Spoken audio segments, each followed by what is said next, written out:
para daw ito daw yung pinaka-Boracay nila dito.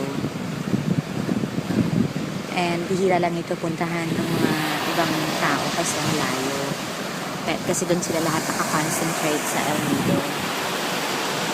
And bihira lang din yung mga tourists na napupunta kasi nga malayo. Pero talaga they come here to relax and it's just like Boracay. Semi-like Boracay, but pagpunta mo doon sa water, talagang wala siyang bato.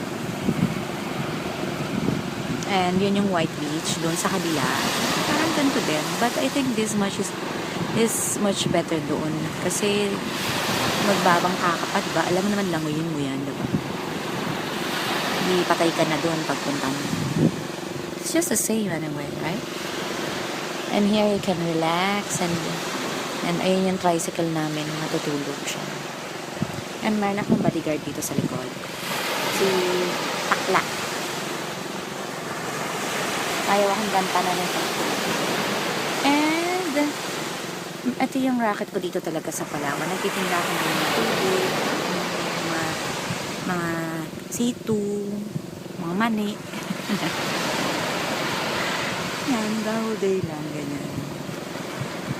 Tapos, nagbamasahe din ako dito.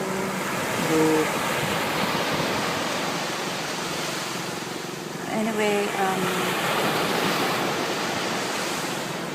maganda talaga Pilipinas.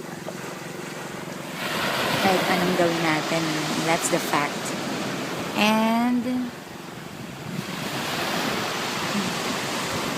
I'm going back here again one day. Anyway, uulan na. And magdidilim na. I'm going back home. I'll see you all guys later on.